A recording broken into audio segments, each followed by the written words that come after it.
नमस्कार, स्वदेश न्यूज के खास प्रोग्राम जनता मांगे जवाब में आपका स्वागत है। मैं हूं आपके साथ एसपी त्रिपाठी। नुपुर शर्मा के बयान से देश भर में मचे कोहराम के बाद अब पैगंबर मोहम्मद पर आपत्तिजनक टिप्पणी को लेकर एक बार फिर बवाल मचा हुआ है और इस बार टिप्पणी को लेकर विवाद में फंसे हैं तेलंगाना के बीजेपी नेता और विधायक टी राजा सिंह।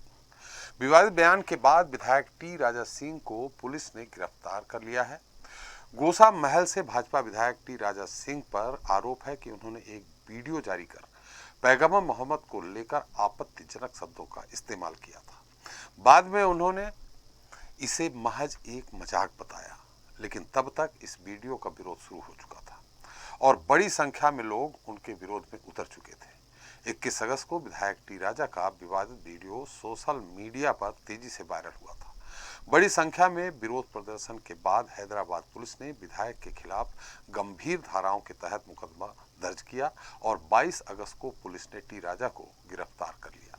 लेकिन विधायक के इस बयान के बाद देश में एक बार फिर से सियासत गर्मा गई है, क्योंकि विवाद मजहबी है और इन्हीं मजहबी बयानों पर राजनीतिक दल अपना अपना जन समर्थन मजबूत करते आए हैं। खैर, बात करें विधायक टी राजा के विरोध प्रदर्शन की, तो इस प्रदर्शन में भी वो विवादित नारे लगाए गए हैं जो पिछले दिनों देश भर में डर का माहौल पैदा कर रहे थे। गुस्ताखे नबी की एक ही सजा, सिर तन से जुदा के नारे लगाते हुए टी राजा की गिरफ्तारी की मांग की।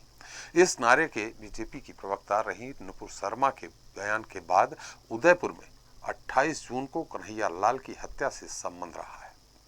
कन्हैया लाल की हत्या के बाद भीलवाड़ा और अन्य राज्यों में नुपुर के बयान का समर्थन करने वालों को भी दहशतगर्दों ने यही लिखकर धमकियां दी थी। पिछले कुछ सालों में देश में धार्मिक अस्मिता पर चोट पहुंचाने के मामले का लगातार सामने आ रहे हैं। हमेशा विवादों से घिरी रहने वाली जेएनयू की कुलपति शांति सिंह धूलिपुड़ी का भी बयान पिछले दिनों सामने आया है। दिल्ली में केंद्रीय सामाजिक न्याय और अधिकारिता मंत्रालय की ओर से आयोजित सेमिनार में उन्होंने देवी देवताओं पर जाति को लेकर बयान दिया, जिसमें उन्होंने कहा था कि हिंदू देवता किसी ऊंची जाति से नहीं आते हैं। अब विधायक के बयान के बाद विरोध प्रदर्शन में इन नारों ने फिर विवाद को जन्म दे दिया है। देश में इस तरह के विवाद से उपजे उन्माद से कई सवाल उठते हैं। सवाल है कि क्या इस तरह के विवाद बयान राजनीतिक दलों के एजेंडा मात्र हैं? क्या इस तरह के बयानों से समुदाय विशेष का समर्थन करने वाले दल अपना वोट बैंक मजबूत करते आए हैं? और क्या ऐसे बयानों से राजनीतिक दल उन्माद पैदा कर विरोधी पार्टियों को नुकसान पहुंचाना चाहते हैं? जनता मांगे जवाब में आज चर्चा इन्हीं मुद्दों को लेकर करेंगे। फिर बयान पर बवाल।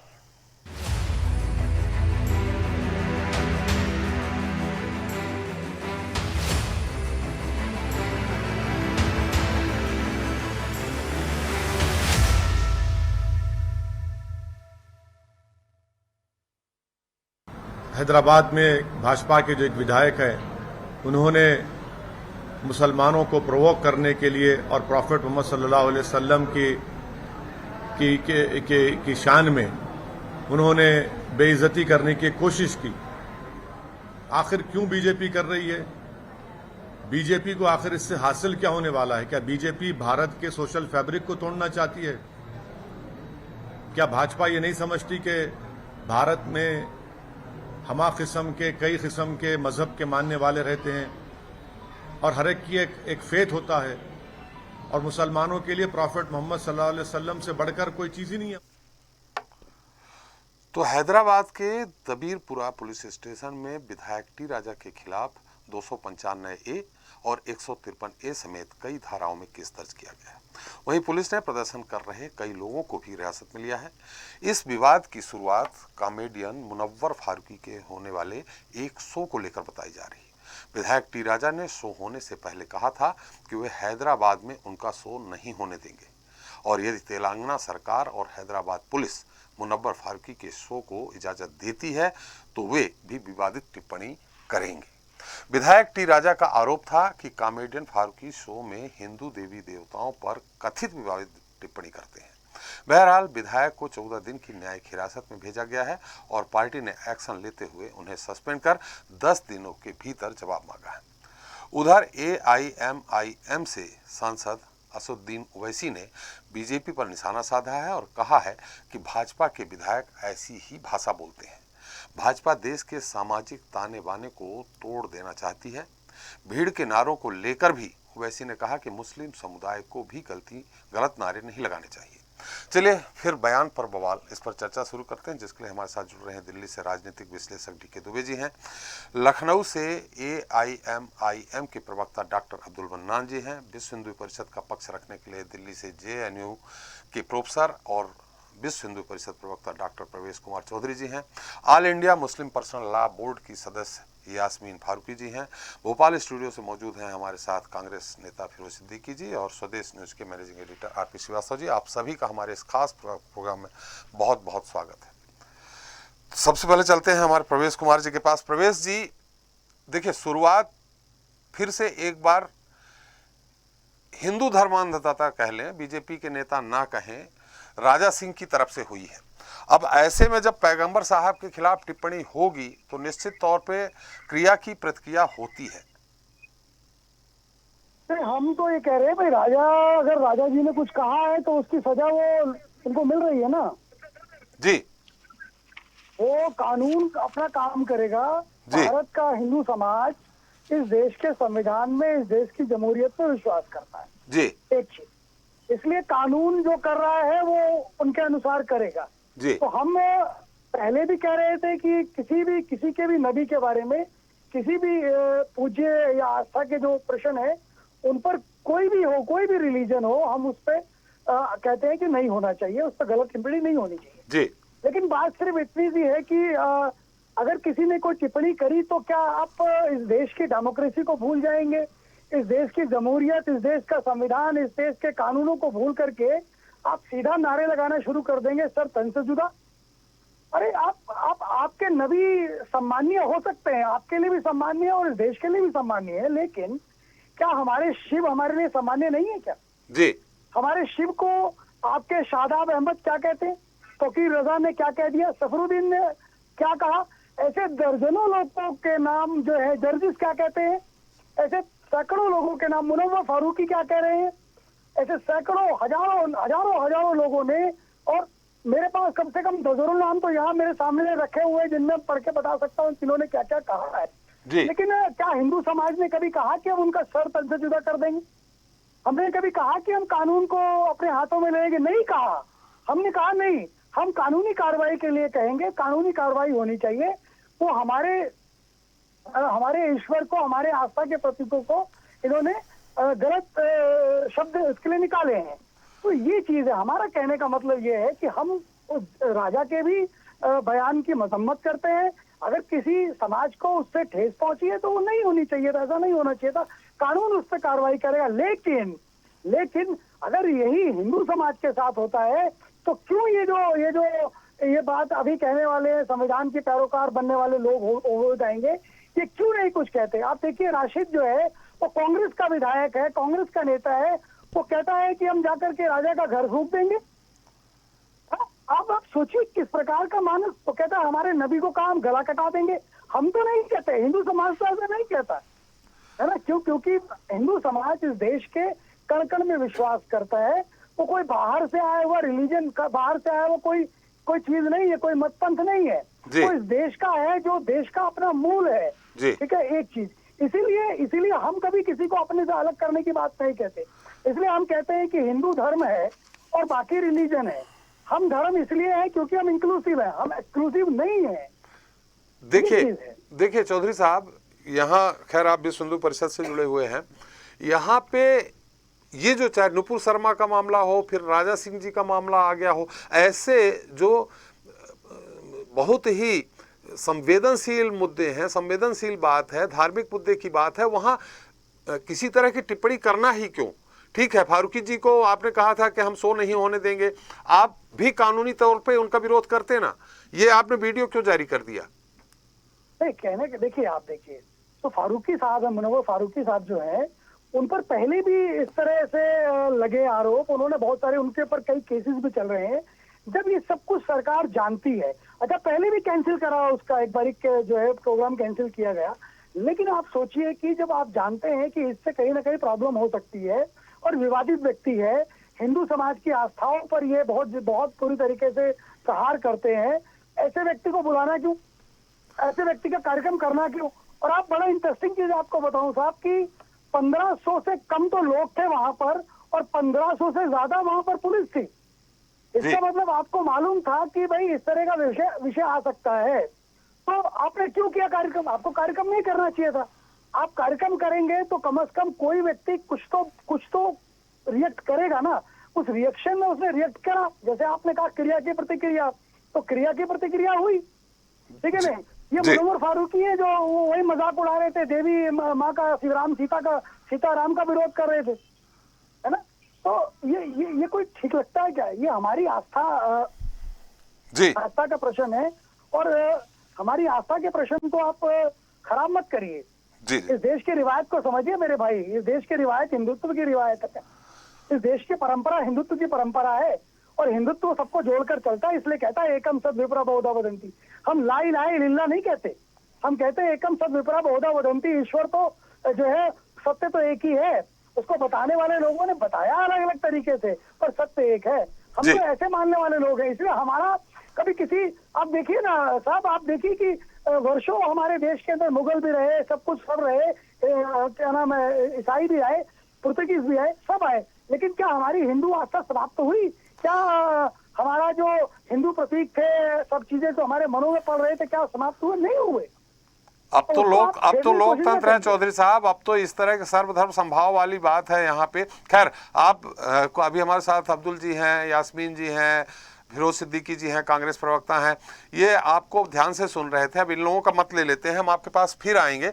अनुरोध है आपका कि बीच में अगर टीका टिप्पणी होगी तो किसी की बात नहीं आ पाएगी। डी के दुबे साहब और आरपी श्रीवास्तव जी, हम आपके पास अंत में आते हैं।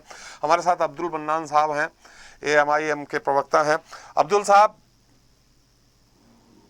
आपके नेता ने कहा है कि जिस तरह से नारे लगाए गए विरोध प्रदर्शन में, वो भी गलत है। जी बिल्कुल, जी बिल्कुल। असदुद्दीन ओवैसी साहब ने हैदराबाद के लोगों से अपील किया है कि देखिए, हिंदू मुसलमान के बीच में तफरका मत पैदा कीजिए, और ये जो नफरत फैलाना चाहती है बीजेपी, वो नफरत मत फैलाइए, क्योंकि बीजेपी तो चाहती है कि तेलंगाना में हमारी हुकूमत हो जाए, और उसी के लिए वो राजा को आगे करके ये सारी बातें वो कहलवाती है। सवाल ये पैदा होता है कि असदुद्दीन ओवैसी तो शांति की अपील करते हैं, वो भी कह रहे हैं कि भाई ऐसे नारे मत लगाइए जो हिंदू मुस्लिम के एकता पर चोट पहुंचाती हो। सवाल ये नहीं कि ये झगड़ा हिंदू मुसलमान का नहीं है, ये झगड़ा भारत की धर्मनिरपेक्षता और बीजेपी और RSS है। सवाल ये पैदा होता है कि जितने भी लोगों ने नबी सल्लल्लाहु अलैहि वसल्लम के शान में गुस्ताखी किया, वो बीजेपी के ही क्यों है? बीजेपी के प्रवक्ता नूपुर शर्मा अपने पार्टी का पक्ष रखते हुए रसूलुल्लाह सल्लल्लाहु अलैहि वसल्लम के शान में गुस्ताखी किया। बीजेपी का विधायक राजा सिंह जो है, उसका विधायक है, कोई मामूली आदमी तो है नहीं जिसको बीजेपी कहे कि हम उससे पल्ला झाड़ देंगे। तो उसने ये बात कही, राजा सिंह ने ये बात मतलब वो किया, रसूलुल्लाह सल्लल्लाहु अलैहि वसल्लम के शान में गुस्ताखी की।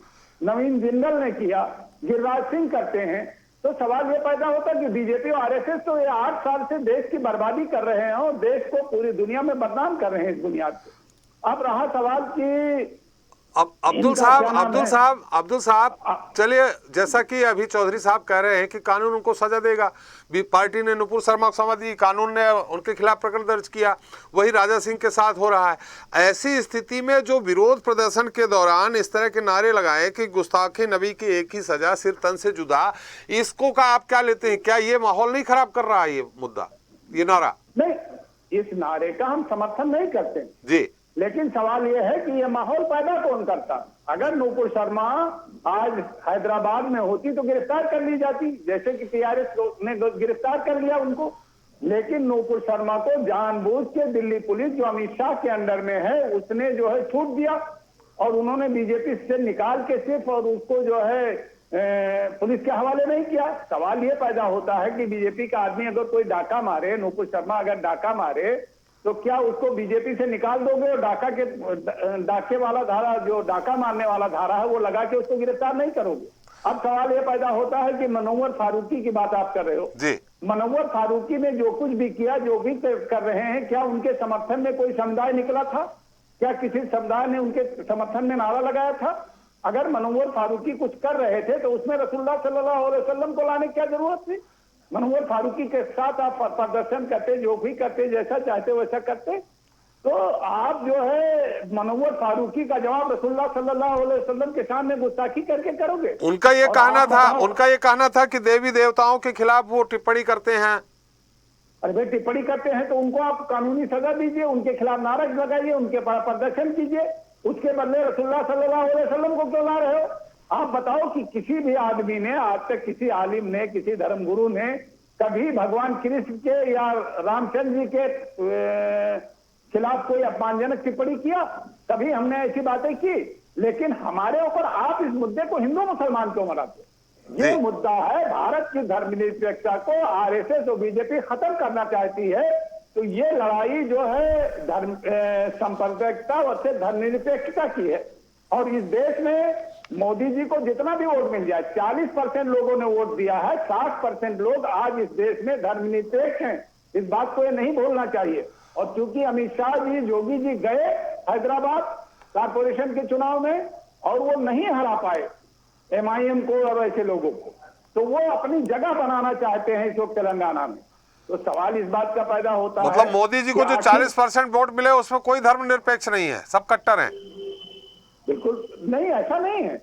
कुछ धर्मनिरपेक्ष लोग भी बैठ गए इनके नारे में कि सबका साथ, सबका विकास, सबका विश्वास, ऐसे नारे। आज तुम सबका विकास, सबका विश्वास, सबका वो कर रहे हो, लाल किले के प्राचीर से कह रहे हो। और जी। जिस दिन तुमने बहु बेटियों की कहा कि बहनों की, औरतों की इज्जत सर्वोपरि हमारे लिए, उसी दिन बिल्किस बानो के बलात्कारियों को और उसकी बेटी के हत्यारों को, 11 लोगों को भाजपा की सरकार ने गुजरात में छोड़ दिया। ये क्या कर रहे हो? ये तुम्हारा राज चल रहा है? अरे तुम पाप कर रहे हो, तुम पापी हो, तुम बलात्कारी हो, तुम भ्रष्टाचारी हो, तुम कातिल हो। ऐसी सरकार जिसने जो है बिल्किस बानो के कातिलों को, के बेटी के कातिलों को, उसके घरवाले के कातिलों को और उसके रेपिस्ट को छोड़ दिया हो, ये लोग क्या मुंह दिखाएंगे? ये नारी का सम्मान क्या करेंगे? ये देश का सम्मान क्या करेंगे? जी। ऐसे लोग जो है इस देश को बर्बाद करना चाहते हैं। लेकिन फिर भी हमारी तरफ से अपील है हिंदू मुसलमान सबसे कि इनके चक्कर में ना आओ। ये तो गोडसे के विचारधारा से प्रभावित लोग हैं, ये तो सावरकर के विचारधारा चले से अब्दुल साहब हमारे प्रभावित साथ लोग हैं। यास्मीन जी भी हैं, उनकी भी बात सुन लेते हैं। मुस्लिम तो पर्सनल लॉ बोर्ड ऐसे से। लोगों के चक्कर में ना आए, देश जी। में शांति बनाए रखें, तेलंगाना में शांति बनाए रखें, हैदराबाद में शांति बनाए रखें।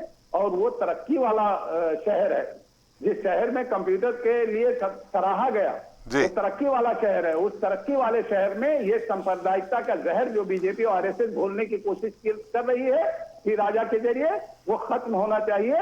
और उसका जवाब हिंदू मुसलमान शांति से बिल्कुल देगा। होना चाहिए, लेकिन ये नहीं होना चाहिए कि आप हाथ कानून में ले लें। कन्हैयालाल की हत्या भी हुई है, नुपुर शर्मा का समर्थन किया है तो।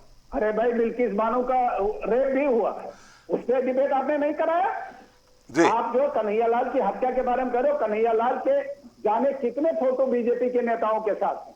तो ये तो जांच का विषय है कि वो बीजेपी के आदमी था कि कोई और अरे था। तो किसी बीजेपी पहले का उसके आदमी बारे ही में सही बनाते। हो तो क्या उसका हत्या कर दें? उसकी समर्थन किया तो? बीजेपी का नहीं, ये बात नहीं है। कन्हैयालाल नहीं बीजेपी का आदमी था। जो आदमी रियाज जिसने किया था वो बीजेपी का आदमी था। उसका जी। बीजेपी के लोगों के साथ जाने कितनी फोटो है? वो मतलब जो बीजेपी के लोगों ने हत्या कराई? बीजेपी ये तो जांच का विषय है ना। बीजेपी भी हो सकती है, क्योंकि जब रियाज की फोटो बीजेपी के कई नेताओं के साथ है और किसी और के साथ तो नहीं दिखाई दे रहा, हमारे साथ तो नहीं दिखाई दे रहा, रियाज बीजेपी के नेताओं के साथ क्यों दिखाई दे रहा? जी। तो बीजेपी खुद अपने हाथ में देखे कि आपके नेताओं के साथ कन्हैयालाल के हत्यारों की फोटो क्यों है। इससे जांच का विषय है कि वहां के बड़े बड़े नेता रियाज को अपने साथ क्यों रखते थे, क्यों फोटो खिंचवाते थे। इससे जांच करवाइए आप। चलिए, तो ये कन्हैयालाल का हत्यारा जो था वो तो बीजेपी के संदिग्ध है कि वो बीजेपी का आदमी था या किसका आदमी था। चलिए हमारे साथ यास्मीन जी हैं, मुस्लिम पर्सनल लॉ बोर्ड से हैं। यास्मीन जी, मेरी आवाज आ रही है आपको?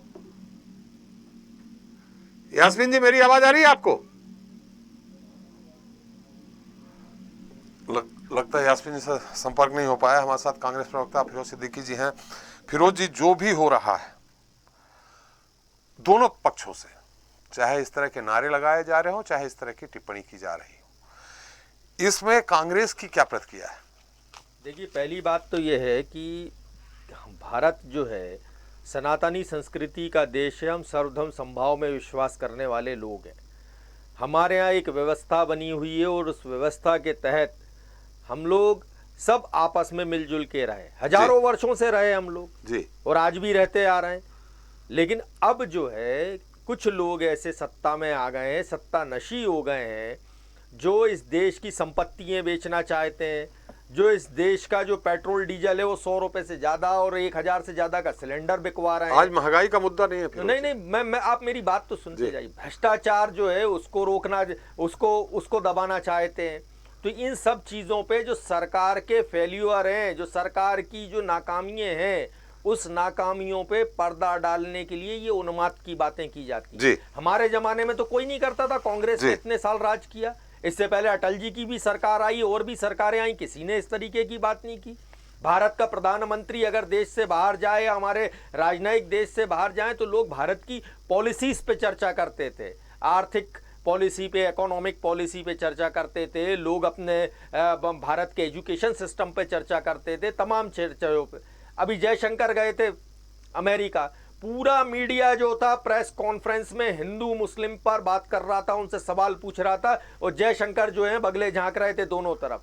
अभी नुपुर शर्मा के बयान को लेकर इतना गल्फ कंट्रीज में हंगामा हुआ। ये हमारा जो रेमिटेंस है $40 बिलियन का है, वहां से गल्फ से पेट्रोल हमारा गल्फ से आता है, उनसे हमारे बहुत पुराने जो है संबंध रहे, और ये जो हैं उन संबंधों को तोड़ना चाहते हैं बार बार। मैं सवाल करता हूं कि क्यों नुपुर शर्मा के खिलाफ कार्रवाई नहीं हुई? क्यों तोड़ेंगे? इसलिए तो तोड़ेंगे नहीं, ये अपनी सत्ता को काबिज रखना चाहते हैं, बाकी चीजों से इनको किसी बात से लेना देना नहीं है। जब article 295A of the constitution ये कहता है कि किसी भी धर्म की आप बेइज्जती नहीं कर सकते, किसी भी धर्म गुरु के खिलाफ आप मलेशियस स्टेटमेंट्स नहीं दे सकते, तो क्या भारत के जो प्रधानमंत्री हैं या भारत का जो गृह मंत्री है वो इतना कमजोर है कि वो भारत के संविधान को लागू नहीं करा सकते? कैसे कैसे किसकी मजाल है जो इस तरीके के नारे इस भारत के लोकतांत्रिक देशों में लगा रहा है, और किसकी मजाल है जो किसी धर्म गुरु के खिलाफ इस तरीके की बातें हो रही हैं? उनके खिलाफ कानून कार्रवाई कर दिया। कब की? नुपुर शर्मा के खिलाफ क्या कार्रवाई हुई बताइए आप मुझे। क्यों अभी तक FIR नहीं हुई, ये बताइए मुझे। इस बात का जवाब है किसी के पास? नुपुर शर्मा के खिलाफ क्यों कार्रवाई नहीं हुई? क्या मोदी जो हैं या अमित शाह जो हैं वो इस बात का समर्थन करते हैं? ये हिंदुत्ववादी लोग हैं, ये हिंदू नहीं है, ये हिंदुत्ववादी लोग हैं। इनका काम है कि लोगों में इस तरीके की जो है भावनाओं को भड़काना, लोगों को जो है धर्म के आधार पर बांटकर देश में राज करना। सुप्रीम कोर्ट में चला गया है। नहीं, क्यों चला गया सुप्रीम कोर्ट में? सुप्रीम कोर्ट का काम है क्या? FIR है, FIR हुई है, लोगों ने दरखास्त दी है, पुलिस जांच करे। कौन होता है सुप्रीम कोर्ट इस बात को रोकने वाला? जांच का विषय है, वो किसी ने किए, उसके ऑडियो टेप्स हैं, उस पर विश्वास हो, उसके बाद जो आगे का फैसला हो। तो ये वो लोग हैं जो बच्चियों के साथ रेप होता है तो उस मामले को वापस ले लेते हैं।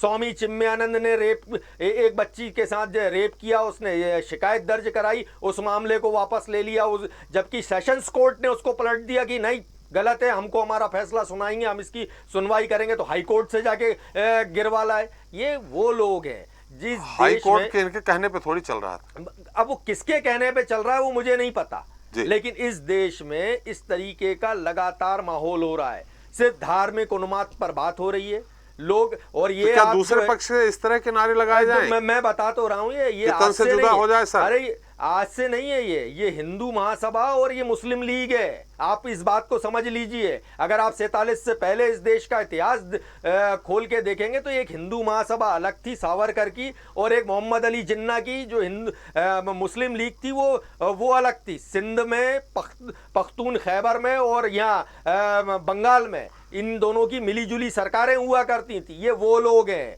मुस्लिम लीग आज भले उसका नामो निशान मिट गया, लेकिन वो विचारधारा जो जहर इस देश में छोड़ के गए उसको पुष्प पल्लवित और पोषित करने का काम ये जो आज जो लोग ये महासभाई हैं ये लोग कर रहे हैं, और दूसरी तरफ जो नारे लगा रहे हैं वो कर रहे हैं। जिन्होंने वीडियो बना के डाला वो आपने देख लिया, वो भारतीय जनता पार्टी का जो है कार्यकर्ता निकल के आया। ये माहौल बनाया जा रहा है। हैट्रेड फैलाई जा रही है देश में, हिंदू समाज को अलग डराया जा रहा है कि तुम हिंदू जो है वो खतरे में हो, मुस्लिमों को अलग डराया जा रहा है कि तुम भी खतरे में हो। पॉलिसी की बात मत करो, एजुकेशन सिस्टम की बात मत करो, खतरा में हो डरा करके फिर वोट ले रहे हैं। जो हो रहा है वो सामने दिख रहा है। देश का प्रधानमंत्री खड़े होके कहे कि आप इनको कपड़ों से पहचान सकते हैं। देश का प्रधानमंत्री जब ये कहे कि शमशान, कब्रिस्तान, दिवाली, रमजान, तो आप क्या समझेंगे इस देश में। और आउटलुक मैगजीन है, एक नाम ले रहा हूं, उन्होंने लगाया कि हीरो ऑफ हैट्रेड, ये भारत के प्रधानमंत्री के लिए लगाई है। लोगों ने फ्रंट पेज पे, जो हम सर्वधर्म समभाव के लोग हैं, हमारी संस्कृति, हमारी विविधता की तो सारी दुनिया तारीफ करती है। लोग बताते हैं कि ये वो देश है जो हम लोग जब हज में जाते हैं तो लोग ये बात करते हैं आपस में कि ये वो कंट्री है जिस कंट्री में डिफरेंट लोग रहते हैं। और हम भी जाके फख्र से कहते हैं कि हमें एक एक चीज का जो है अधिकार है हमारे मुल्क में, हमारा आईन है, हमारा संविधान हमको हर चीज का अधिकार देता है। हम वो लोग हैं जो अपना मुस्लिम जरूर है लेकिन हमारे देश में हम लोग राष्ट्रपति बने, और एक नहीं कई लोग राष्ट्रपति बने। तो ये जो लोग हैं ना, ये लोग इस देश की संस्कृति को मिटाना चाहते हैं। आज वो हिंदू खतरे में जरूर है जो गल्फ में रह रहा है, आज उसकी नौकरी खतरे में है जो रह रहा है, जो लोग व्यापार कर रहे हैं गल्फ में, वो आज उनका व्यापार खतरे में है। ये इन लोगों की वजह से। हमारा जो है 1000 साल पुराना जो सिस्टम चला आ रहा था, आज इन्होंने फिर पैगंबर मोहम्मद साहब के खिलाफ बोला, फिर शुरुआत हो जाएगी। इससे पहले इनके एक सूर्या जो है उन्होंने अरब की महिलाओं के खिलाफ डेरोगेटरी कमेंट्स किए थे। मतलब ये मुंह खोलेंगे तो गाली ही बकेंगे। ये ऐसा इनकी स्थिति है भारतीय जनता पार्टी की। फिरोज जी, यास्मीन जी हमारे साथ हैं। यास्मीन जी, मेरी आवाज आ रही है आपको?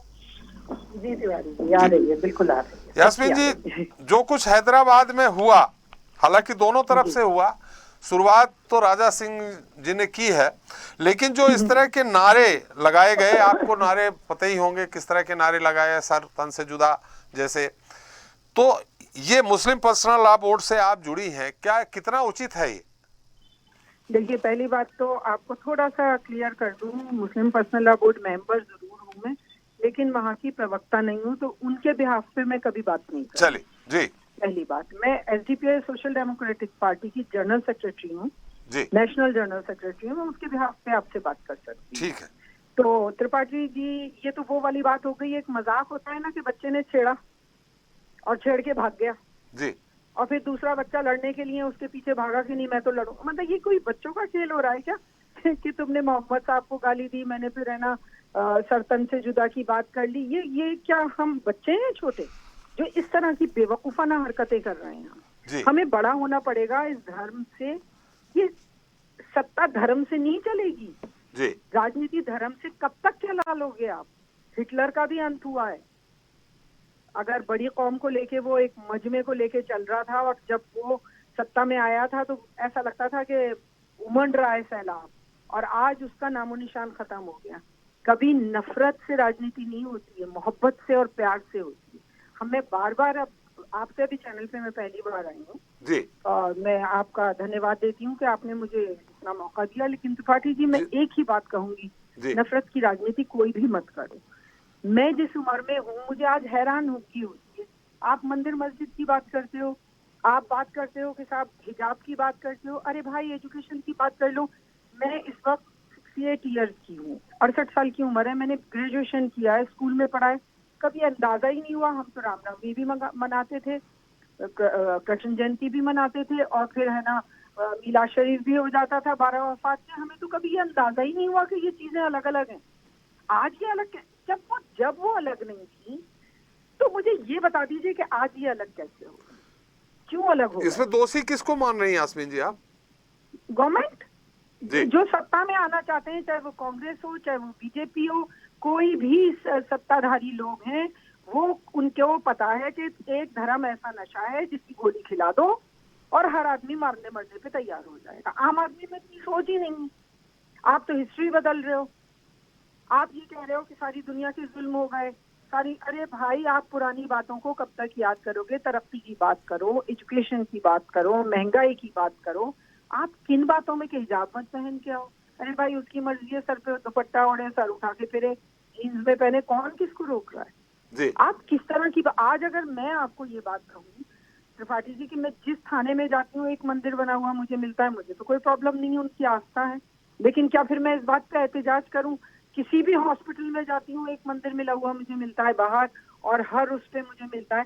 भाई उनकी आस्था है, आप बिल्कुल, मुझे कोई प्रॉब्लम नहीं है, पर मेरे से भी प्रॉब्लम मत करो। क्यों इतना बड़ा आदमी इतनी छोटी बात कर रहा है, आप बताइए। अगर उन्होंने ये बात करी, ये छोटे मोटे लोग अगर ये ऐसी बातें करते हैं, बगैर पढ़े लिखे लोग बात करते हैं, तो समझ में आती है। इतना बड़ा एक एजुकेटेड आदमी ये बात कर रहा है, जो सत्ता चला रहा है, जो गवर्नमेंट में बैठा है। आप ईमानदारी से बोलिए, ये एक नहीं, जो गवर्नमेंट बैठा है उन्हें कौन सी ऐसी बात कर दी? आपको पता है योगी जी ने क्या कहा था जी, कि मुस्लिम महिलाओं के को कब्रों में से उठा के उनका रेप होना चाहिए? याद नहीं है क्या आपको? मुझे अफसोस है, मैं उनका बहुत, वो योगी है, मतलब कितनी बड़ी उनके सीएम हैं, वो इतने मतलब बड़े पंडित हैं, इतने आदर से लाया था। मैं उन सबसे यही, आप क्या बात कर रहे हो? आप बिल्किस बानो के लिए आप क्या बोल दोगे मुझे? निर्भया को मैं सच में आज ये कहती हूँ कि बहुत अच्छी बात है कि निर्भया मुसलमान नहीं थी, उसको कम से कम इंसाफ मिल गया। क्या बात कर, आप क्या बिल्किस बानो के लिए क्या? मैं अंदर से एक औरत, नॉट बीइंग अ मुस्लिम, मैं एक औरत होने के नाते जो मेरा तकलीफ है ना इस वक्त, किस तकलीफ से वो औरत गुजरी होगी कि 5 महीने का बच्चा उसके पेट में, वो कोई औरत ही उस चीज के दर्द को समझ सकती है। और आप लड्डू खिला रहे हो, आप आरती उतार रहे हो, और उनके चेहरों से लग रहा है कि ये 12-12 साल जेल काट रहे हैं इन्होंने।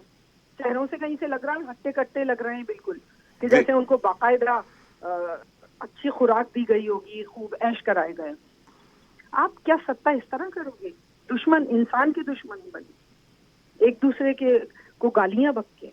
जी यास्मीन ये जी, हमारा कल्चर है। चलिए जी वो यास्मीन कोई भी हो, चाहे वो कोई भी हो, देखिए जी, गालियां बकने से ना तो मोहम्मद साहब की किसी की गाली बकने से कोई उनकी इज्जत में फर्क नहीं आ जाएगा।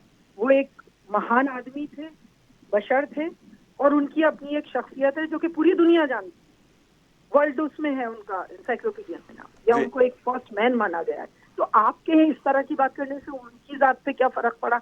आपका ऊंचपन पता चला कि आप कितने उच्च दिमाग से ताल्लुक रखते। जी। तो हमारे साथ Thank you so है much. जी, हमारे साथ Thank दुबे you जी so हैं, much. डी राजनीतिक विश्लेषक हैं। दुबे साहब, मेरी आवाज आ रही है आपको? हाँ जी। चलिए, इस पे तो आपकी टिप्पणी होगी ही, लेकिन जेएनयू की कुलपति शांति सी धुलीकुड़ी जी हैं, उन्होंने भी कुछ ऐसी ही टिप्पणी हिंदी देवताओं के बारे में कही है। हमें तो नहीं लगता कि हमारे जो देवता हैं, जो हिंदुओं के देवता हैं, उनको जाति के आधार पे कभी बांटा गया हो। मेरा मानना ये है, सभी जितने पैनलिस्ट हमारे पास बैठे हुए हैं जी, क्या ये सभी एग्री हैं कि भारत में ईश निंदा कानून बनना चाहिए किसी भी देवी देवता के लिए? भारत में हम बहुत कोटि देवताओं की बात करते हैं, उसमें एक मुसलमानों के भी होंगे, क्रिश्चियनों के भी होंगे, यहूदियों के भी होंगे। क्या सभी के लिए ईश निंदा कानून पर ये एग्री है कि जो राम को गाली दे उसको भी फांसी होनी चाहिए, जो भगवान शिव जी के बारे में कहे उसको भी पहले फांसी होनी चाहिए? क्योंकि वो यहाँ भारत के बहुसंख्यक समाज के ऐसे देवता हैं जो यहाँ बैठे हर एक व्यक्ति जो इस पैनल पर बैठा है, इनके पूर्वजों के भी देवता हैं। वो आज किसी रिलीजन को मानते हों, किसी की भी आराधना करते हों, लेकिन सत्य ये है कि इनके सबके पूर्वजों के देवता वही हैं, पूर्वजों के भी पूज्य वही हैं जिनको हम सब पूजते हैं भारत में।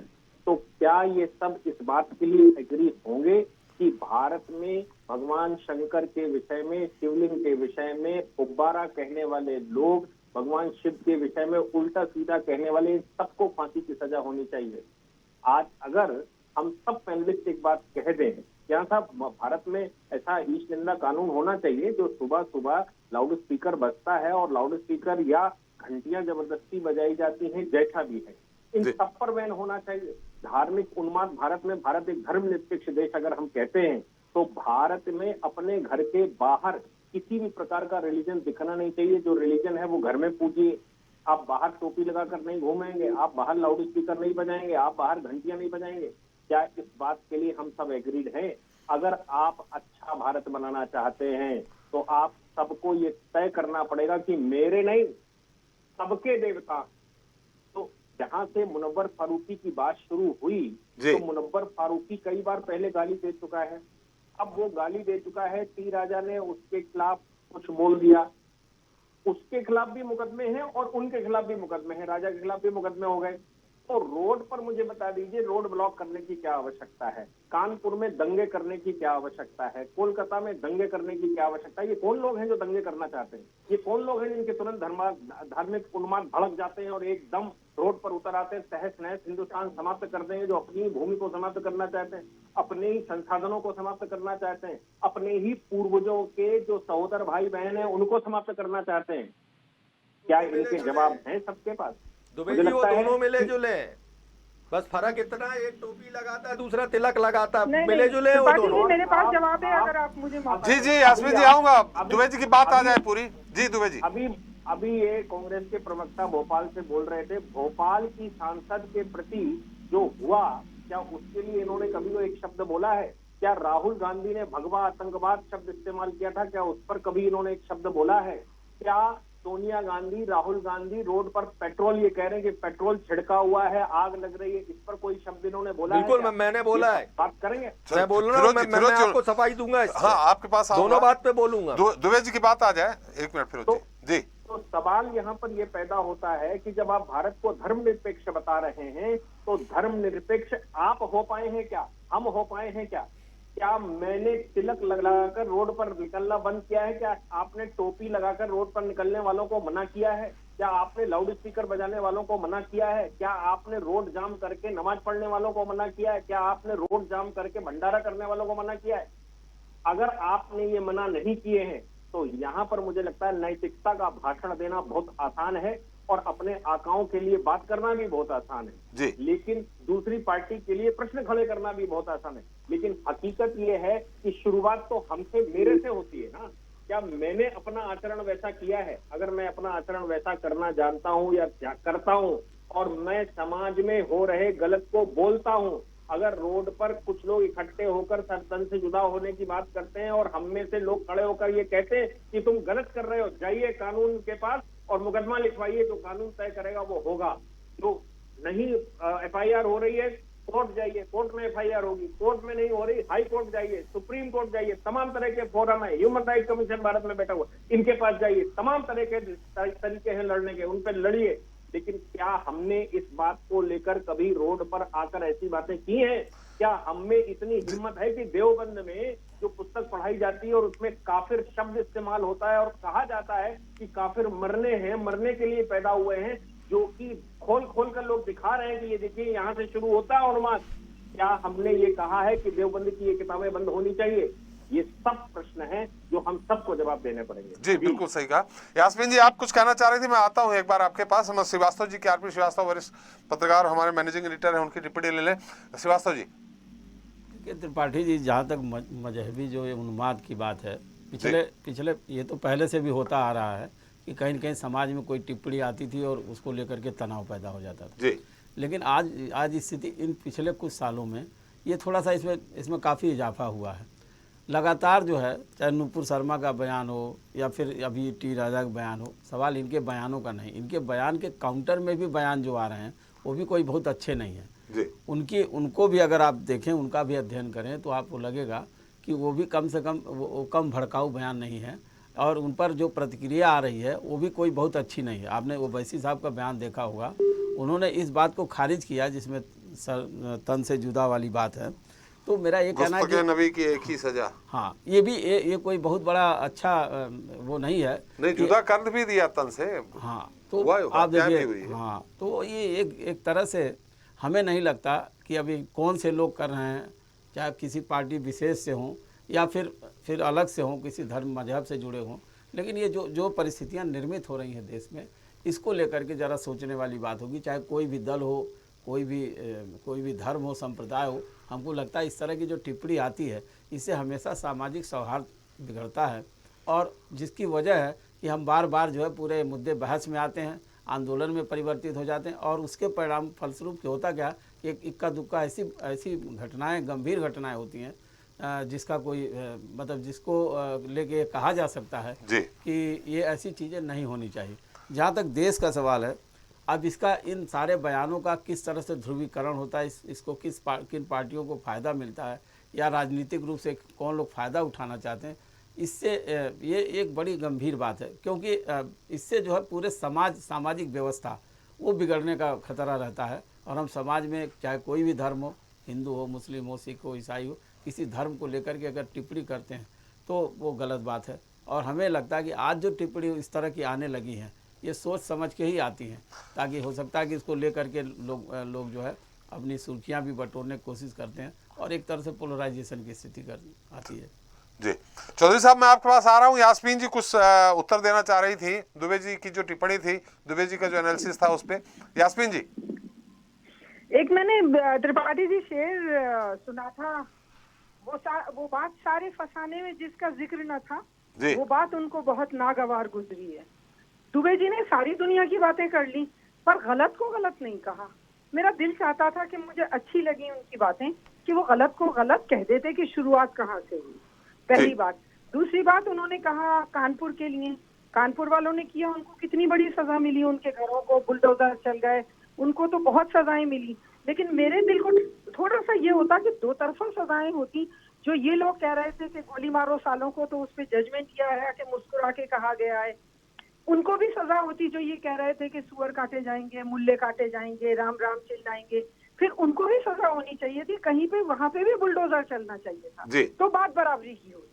कहना दुबे जी, बराबरी की बात करना बहुत आसान है, लेकिन जब हम लेवल पे आते हैं ना तो फिर सारी बातें भूल जाते हैं, फिर दिल के जख्म ताजा हो जाते हैं। चलिए ये कह देते हैं ना तो दिल ठंडा हो जाता कि हाँ उन्हें ये बात नहीं कहना चाहिए था। हमने बोला ना सबने कि दोनों गलत हैं, हाँ वो गलत है, उन्हें नहीं बोलना चाहिए सर। तो उन्हें भी ये पहले सवाल ये करते कि हाँ उनकी गलती है, उन्हें नहीं बोलना चाहिए था। तो दुबे जी, मैं आपको सलाम करती हूं। दुबे जी आऊंगा आपके पास आऊंगा दुबे जी। टी राजा ने गलत बोला है, उनके खिलाफ मुकदमा हो गया है। मुनव्वर फारूकी ने गलत बोला, आपने गलत नहीं कहा, आपने, मैं तो आपके मुंह से चाहती थी सरकार कि आप भी कुछ बोल देते। जो दलितों के साथ हो रहा है उसके लिए भी बोल दीजिए, जो राजस्थान में बच्चा मरा है अभी उसके लिए भी बोल दीजिए। जो दलितों के साथ ये हालत है कि उनको उन जगहों पे नहीं जल सकते वो जहाँ पे पंडित जलते हैं, उनके जलाने की जगहें अलग हैं। अजी सरकार, कहाँ तक दोगलेपन की बात सुनोगे आप? इंसान है और सब इंसान पैदा। एक बार फिर से बोलिए, क्या जलाने की जगह एक है? मैं सुन नहीं पाया। उनका कहना है यास्मीन जी का कि दलितों के लिए जो स्मशान है वो अलग है, सवर्णों के लिए अलग है, यही कह रही ना यास्मीन जी आप? बिल्कुल, उनके लिए अभी बच्चा मरा है राजस्थान में, पानी पीने पे, मटकी से पानी पीने पे बच्चा मरा है। चलिए यास्मीन जी, एक शादी के लिए, अभी शादी करने के लिए पंडित ने मना कर दिया। यास्मीन जी आप सुन लीजिए दुबे जी की बात। जी दुबे जी, मुनीर कयानी कमीशन की रिपोर्ट पढ़ी है, जो ये कहती, मुनीर कयानी कमीशन बहुत बड़ा ऑनरेबल जस्टिस है पाकिस्तान के। रिपोर्ट तो बहुत सारी है, रिपोर्ट की क्या बात कर। यास्मीन जी सुन लीजिए, आपने बात कही, उन्होंने सुना, अब उनकी बात सुन लीजिए। अहमदियों को मुसलमान मानने से जब मना किया गया था, उनकी हत्याएं हो रही थी, उस समय मुनीर कयानी कमीशन बैठा था, जिसने ये कहा हिंदुस्तान के अंदर 150 प्रकार के मुसलमान बैठते हैं, उनमें से अगर एक मुसलमान की बात मानी जाए तो 149 नहीं है। एक दूसरे की गर्दन काटने को घूम रहे हैं, एक दूसरे के घर में खाना नहीं खाते, एक दूसरे की वो जो वैसाखी वो इस्तेमाल होती है ना डेड बॉडी के लिए, वो भी इस्तेमाल नहीं करते। क्या बात कर रही हैं? बराबरी की में एक दूसरे जवाब बराबरी की बात चल रही है। देखो मैं तो गलत कह रही हूँ, क्या बात करने लगती है? गलत कह रही हूँ, अब आप भी एक बार गलत बोल दो। अगर नहीं गलत है, सवाल कर रहे हो तो जो भी मैं गलत कह मेरा स्टेटमेंट लीजिए। अगर छुआछूत संसार में गलत नहीं है तो फिर कुछ भी गलत नहीं है। अगर अस्पृश्यता गलत नहीं है संसार में तो कुछ भी गलत नहीं है। ये भी कह दीजिए ना दुबे जी, लगे में लगा कि प्रधानमंत्री को ऐसा नहीं कहना चाहिए कि आप कपड़े देख के पहचान सकते हैं उन लोगों को। ये नहीं बोलना चाहिए, भी बोलिए ना साथ में, और बोलिए साथ में कि अमित शाह को नुपुर शर्मा के खिलाफ 295A ऑफ द कॉन्स्टिट्यूशन वो ये कहता है कि आप किसी की ईश निंदा नहीं कर सकते। तो क्या अमित शाह इतने कमजोर गृह मंत्री हैं कि वो लोगों को न्याय नहीं दिला पा रहे? अभी देखिए अग्नि वाली पार्टी जब आई तो अभी ये सारे सेकुलर बन रहे थे, सब मुसलमान हो गए एक तरफ से। अरे हम कहाँ मुसलमान हो गए भैया, हम तो कॉन्स्टिट्यूशन की बात कर रहे हैं। हम कहाँ मुसलमान हो गए?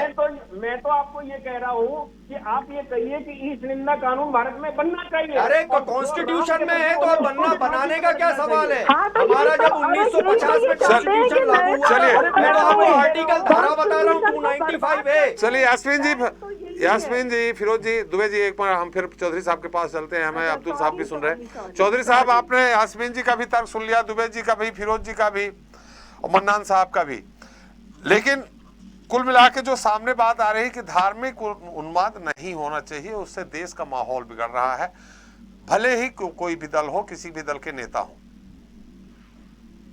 चौधरी साहब। यास्मीन जी बहुत अच्छा बोलती है। मैं कई डिबेट्स में इनके साथ रहा जी, है ना, बड़ी संजीदा से जिसे अपनी बात रखती हैं, लेकिन ठीक है। लेकिन हम ये कहना चाहते हैं कि एक तो ये चीज जो बार बार आप धर्म का प्रयोग कर रहे हैं या धर्म की बात कर रहे हैं, यास्मीन जी भी धर्म की बात कर रही है। धर्म तो भारत की एक इंटरनल चीज है और धर्म से अलग कभी नहीं हो सकता भारत का समाज, है ना। तो धर्म तो जो हिंदू है वो धर्म है, बाकी तो सब रिलीजन है, अब्राहमिक रिलीजन है। तो अब्राहमिक रिलीजन होने के कारण इससे कॉन्फ्लिक्ट होते हैं समाज के अंदर, बाकी और कुछ विषय नहीं है। लेकिन हमारी यास्मीन जी ने कन्हैयालाल के बारे में बात नहीं करी, या फिर और जो तमाम हिंदुओं को जो मारा गया मुसलमानों के द्वारा, उस पर इन्होंने बात नहीं की, उस पर खामोशी रखी। ये भी ठीक नहीं है। हम कहते हैं कि साहब रिलीजन के बेसिस पर या पूजा पद्धति के आधार पर कहीं पर भी कोई समस्या अगर होती है तो उसकी मजम्मत होनी चाहिए, और हिंदू समाज ये करता है। हिंदू समाज कभी उनके साथ खड़ा नहीं होता कि जो अगर कहीं पर भी कोई हिंसा करते हैं, और हम पी राजा के साथ भी खड़े नहीं हुए, हम नुपुर शर्मा के साथ भी खड़े नहीं हुए। अगर उन्होंने गलत किया तो कानून में जाकर के उनकी सजा जो होगी वो सजा उसको भुगतेंगे। उसके लिए हिंदू समाज क्या यास्मीन जी, उसके लिए हिंदू समाज नहीं कहता है सब चीजों को। लेकिन यास्मीन जी, आप लोग भी तो कम से कम मजम्मत करिए कि आप देखिए किस तरह से सफरुद्दीन कहते हैं कि वो प्राइवेट पार्ट की पूजा इस देश के अंदर कैसे हो सकती है। मैं एक चीज बोलूंगा। फिरोज जी आऊंगा, चौधरी जी मुझे बोलने दीजिए। फिरोज जी एक मिनट, उनकी बात तो आ जाए। मैं 15 सेकंड के लिए ऑब्स्ट्रक्ट कर रहा हूँ चौधरी जी। दूसरी चीज नहीं, एक मिनट बात आ जाए, फिरोज जी बात आ जाए। हमारे कांग्रेस के जो साथी हैं, मैं आपको कांग्रेस का इतिहास याद दिला दूं। अरे ये कांग्रेस पार्टी ही है जो 1916 के अंदर मुस्लिम लीग के डिमांड को मानते हुए अलग से मुसलमानों को प्रतिनिधित्व देने की मांग को ये बातें करके सिर्फ तफरका फैलाया जा सकता है। आप समझिए कि अगर 1916 के अंदर वो बात नहीं मानी होती तो शायद इस देश के अंदर पाकिस्तान जैसा कोई हिस्सा नहीं हुआ होता। कांग्रेस पार्टी ने उसको माना। उसका परिणाम है कि हिंदू और मुसलमानों के बीच में दरार पड़नी शुरू हुई, और उसका परिणाम था पाकिस्तान। हम चाहते हैं कि इस देश के पाकिस्तान नहीं है, वो था अंग्रेजों का। ये तो सत्ता पड़ गई थी। किसका? यास्मीन जी, आप पढ़ी लिखी बात करते हैं, आप इसको समझिए, इतिहास को जानिए। इतिहास मैं इतिहास की स्टूडेंट हूँ। इसीलिए हम कह रहे हैं कि इस देश की जो संस्कृति है, जो हिंदुत्व की संस्कृति है, जो एकम सत विप्रा बहुधा वदंती की बात करती है, वो कभी भी आपको अलग होने की बात नहीं करती। जो सर्वे भवंतु सुखिना का संदेश देती है, दुनिया ने माना है उसको। आप देख रहे हैं कितनी तेजी से हिंदुत्व के विचार दुनिया के अंदर फैल रहा है। क्यों फैल रहा है? क्यों राधा कृष्ण का नाम लेकर के दुनिया के अंदर बड़े बड़े कार्यक्रम हो रहे हैं? इसलिए हो रहे हैं क्योंकि वो हिंदुत्व को अगर हमारा मजहब की बहस नहीं है, यहाँ पे गलत और सही की बहस है। अगर मैं ये बात हमने तो उर्दू के शब्द में कहा, उर्दू में बोल दिया कि मजम्मत करते हैं। कोई भी बात गलत हो तो मुझसे मजम्मत चौधरी जी, मुझे बिल्कुल चौधरी साहब एक मिनट, फिरोज जी कुछ कहना चाह रहे हैं। चौधरी साहब यास्मीन जी, चौधरी साहब एक मिनट। चौधरी साहब बातें करते हैं क्या कभी चौधरी साहब यास्मीन जी, चौधरी साहब एक मिनट। फिरोज जी कुछ कहना चाह रहे हैं, फिर मन्नान साहब के पास चलेंगे। जी चौधरी जी, मैं मुसलमान हूँ, ये तय है, ठीक। मेरे परिवार ने पाकिस्तान की जगह हिंदुस्तान चुना, अपनी जमीनें सीज कराई, क्योंकि हम इस सेक्युलर मजहब, इस सेक्युलर देश में रहना चाहते थे। सुनिए सुन तो लीजिए यास्मीन जी, सुन लीजिए यास्मीन जी, एक मिनट सुनिए। दूसरी बात, सर्वे संतु सुखीना सर्वे भवन्तु निरामया, जो हमारे श्लोकों में लिखा है, जो हमारे वेदों में लिखा है, सर्वे संतु सुखीना सर्वे भवन्तु निरामया। उस पर मैं काबिज रहना चाहता हूं कि ये मुल्क उसी रास्ते पर चले। सर्वधर्म संभाव की जो इस देश की राजनीति है उस पर चले। मैं भी राखी बंधवाता हूँ। अरे आप सुनते जाइए। सबसे ज्यादा IAS ऑफिसर बने इसी गवर्नमेंट में बने। जी जी, मैं आप सुनिए तो मैं उस पर जाना चाहता हूँ। और इस देश का जो आइडिया ऑफ इंडिया है वो है सर्वधर्म संभाव। उनके लिए और हमारा गवर्नमेंट ने, और मैं गवर्नमेंट ने उनको स्कॉलरशिप दी है, गवर्नमेंट ने उनको अरे सुनिए भाई, और सुनिए, सुनते नहीं है। बहस बीच में टीका टिप्पणी हो रही है, किसी की बात नहीं आ पा रही है। लोग हैं, एकेडमिशियन लोग हैं, दोनों लोग। आप मेरी बात तो सुनिए भैया। मैं प्रोफेसर भी हूँ। ठीक है, हाँ, मैं वही कह रहा हूँ चौधरी जी, मुझे आपकी बातें अच्छी लगी। लेकिन इस मुल्क में ये जो सरकार है, मैं फिर राजनीतिक बात नहीं कर रहा, ये जो सरकार है ये हमारे हिंदू जो संस्कृति है, हमारी सनातनी संस्कृति है, ये उस पर चोट कर रही है। मैंने अरब की इतनी सारी बातें बताई, इतने सारे मुल्कों की बातें बताई, मैंने इसीलिए बताई कि ये हमारी संस्कृति पे चोट कर रही है। ये हमारी एजुकेशन पॉलिसी पे बात नहीं करते, आर्थिक नीतियों पे बात नहीं करते, देश में जो रूढ़िवादिता है उस पर बात नहीं करते। एजुकेशन पॉलिसी पे नई शिक्षा नीति लेके ही आए हैं वो खाली लेके। मैं कह रहा हूँ, मैं हिंदू धर्म, मैं कह रहा हूँ कि हमारा बड़ा भाई जो है वो हिंदू है, वो समाज को लीड करता है और वो उसने हमें प्यार से अब्दुल साहब बहुत देर से सुन रहे हैं। फिरोज जी एक मिनट, अगर हमारी मस्जिदों में अजान हो रही है, चलिए अब्दुल साहब को बोलो। हिंदू भाई है, अब्दुल साहब बहुत देर से बात कर रहा हूँ।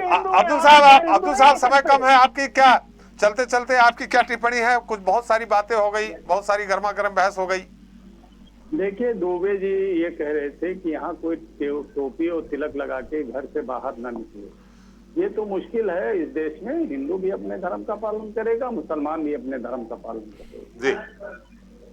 लेकिन सवाल इस बात का पैदा होता है कि ये जो रसूलुल्लाह सल्लल्लाहु अलैहि वसल्लम के शान में गुस्ताखी कर रहे हैं, ये लोग हैं कौन? शुरुआत किसने किया? शुरू करने वाला है कौन? लोकुश शर्मा। शुरू करने वाले कौन है? नवीन जिंदल। शुरू करने वाले कौन है? टी राजा।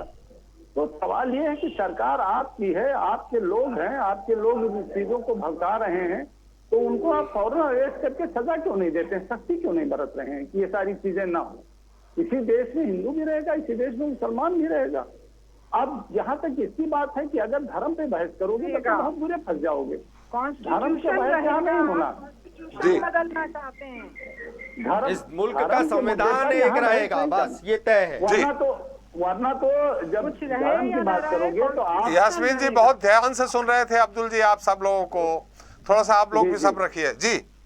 अब्दुल जी, जो धर्म का बहस है वो तो जब चलेगा तो बहुत दूर तक जाएगा। फिर मुसलमानों में भी आप धर्म में कीड़ा निकालोगे और फिर हम हिंदुओं में कीड़ा निकालेंगे। तो सवाल ये है कि खुदा के लिए धर्म को बीच में मत लाओ। अगर लाते हो धर्म को तो ये बताओ कि दलित के घर तो हम तो खाना खा सकते हैं और ब्राह्मण होके आप नहीं खा सकते हो। तो सवाल ये नहीं पैदा नहीं, ऐसा नहीं है, ऐसा नहीं है अब्दुल साहब, ऐसा नहीं है। कुछ लोगों के कारण सारे ब्राह्मणों को नहीं कह सकते आप। किसने दे दिया?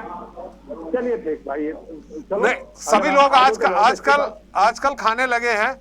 बहुत सारे आजकल नेता लोग भी आप देखते होंगे, कैमरा टीम लेके जाते हैं और खाना खाते हैं। चलिए कोई बात नहीं, हम तो शुरू से खाते हैं, हमें कोई परेशानी नहीं। कैमरे टीम के साथ खाते हैं जी। तो सवाल ये पैदा होता है कि ये झगड़ा इस देश में धर्मनिरपेक्षता के ताने बाने को तोड़ने का काम हो रहा है। इस देश में जो सरकार इस वक्त है और जो उसकी संगठन आरएसएस, वो चाहती है कि इस देश का धर्मनिरपेक्षता का ताना बाना तोड़कर यहाँ सांप्रदायिक माहौल खड़ा कर दिया जाए और हिटलर की तरह झूठ का प्रचार कर दिया जाए, जिससे देश में नफरत ही नफरत हो। लेकिन इससे देश को तो कोई फायदा नहीं होगा। हो सकता है भाजपा और आरएसएस को हो जाए। तो हम ये चाहते हैं कि ऐसी चीजों को सख्ती से निपटा जाए और ऐसे लोगों को सख्ती से इनसे निपटा जाए। और दूसरी बात यह है कि हमारी तरफ हमारे जिन लोगों ने, हमारे मैं नहीं कह सकता, मैं कह रहा हूँ जिन लोगों ने ये सब नारे लगाए हैं, ये सब गलत बात है। इससे बीजेपी को फायदा होगा। हम चाहते हैं कि हैदराबाद का माहौल ठीक रहे, तेलंगाना का माहौल ठीक रहे। वो ऐसा प्रदेश है कि जो डेवलपमेंट के रास्ते पर है। खुदा के लिए भाजपाइयों, आरएसएस के लोगों, हैदराबाद और तेलंगाना को बर्बाद करने की कोशिश मत करो, जैसे कि तुमने उत्तर केवल हैदराबाद और तेलंगाना मत करिए, पूरा देश कहिए। पूरे देश को तो आपने बर्बाद ही कर दिया। आधे देश को आपने बर्बाद कर दिया। जो बचा है उसको तो रहने दो। नहीं, जो भी हो रहा है क्रिया प्रतिक्रिया सब में बात होनी चाहिए। तो भाजपा, सारा काम तो भाजपा के लोग कर रहे हैं, क्रिया भी वही कर रहे हैं, प्रतिक्रिया भी वही कर रहे हैं। उन्हीं का राज है, उन्हीं का सत्ता है, उन्हीं का शासन है, उन्हीं का जो है सारी एजेंसियां हैं देश की, उन्हीं पे सबका कब्जा है। वही तो ये माहौल बिगाड़ रहे हैं आरएसएस। नहीं, इस देश में बहुत सारे राज्य हैं, वो सिर्फ 16 में ही केंद्रित हैं। उनकी विचारधारा ही नाथूराम गोडसे से प्रेरित है। तो जाहिर है महात्मा गांधी को जब उन्होंने गोली मार दिया तो वो देश में किसी को भी के खिलाफ कुछ भी बोल सकते हैं। हमारा समय समाप्त हो गया। चलते चलते श्रीवास्तव जी, आपकी एक संक्षिप्त टिप्पणी इस पूरे मुद्दे को लेकर के, ये आखिर कब तक चलता रहेगा? हाँ त्रिपाठी जी, इसको तो एक तरह से मान लीजिए कि जो बयान इस तरह के जो आ रहे हैं, अगर ये आते रहेंगे तो इस तरह बीच बीच में सारा जो सामाजिक तनाव होता रहेगा, सामाजिक सौहार्द बिगड़ता रहेगा। एक तो ज़रूरत ये होती है कि सरकार भी इस पर नियंत्रण में रखने की कोशिश करे, कानून के सम्मत जो इन पर कार्रवाई होनी चाहिए, एक तरफा नहीं होनी चाहिए। और दूसरी बात यह है कि अभी आपने देखा होगा कि टी राजा के खिलाफ मुकदमा दर्ज हुआ, दूसरी तरफ फारूकी के खिलाफ मुकदमा दर्ज हुआ, लेकिन मुकदमा दर्ज होने से नहीं, उसका जो इम्पैक्ट है और उसका जो ये इस तरह की जो सारी चीज़ें सामने आती हैं, उसका असर समाज पर जो पड़ रहा है वो सबसे बड़ा महत्वपूर्ण है। तो मेरे ख्याल में समाज पर ऐसी स्थिति निर्मित ना हो, और जो जिम्मेदार लोग कम से कम बयान न दें, जो नेता हैं या किसी पार्टी विशेष हैं, अगर वो लोग बयान दे देते हैं तो पक्का है मामला तूल पकड़ता है और विभिन्न राजनीतिक दलों को किसी को फायदा होता है तो किसी को नुकसान होता है। चलिए, हमारा समय भी समाप्त हो गया। बहुत बहुत धन्यवाद चौधरी साहब आपका, दुबे जी आपका, मनोरंजन साहब आपका, यास्मीन जी आपका, फिरोज जी आपका और श्रीवास्तव जी आपका। आप हमारे साथ चर्चा में शरीक हुए, अपना अमूल्य समय दिया। तो धार्मिक उन्माद फैलाने वाले इस बयान से देश का माहौल फिर गर्म है। सियासी दलों के बीच आरोप प्रत्यारोपों का दौर जारी है। विधायक के बयान के बाद बीजेपी की ओर से और कानूनी तौर पर भले ही कार्रवाई की जा रही हो, लेकिन राजनीतिक सुचिता में वयवनस्ता और धार्मिक उन्माद फैलाने वाले ऐसे बयानों पर लगाम लगना जरूरी है, क्योंकि एक बयान कई लोगों को प्रभावित करता है और यही बयान समाज में पनप रहे दहशतगर्दों के लिए घातक हथियार बनते हैं। जनता मांगे जवाब में इतना ही। नमस्कार।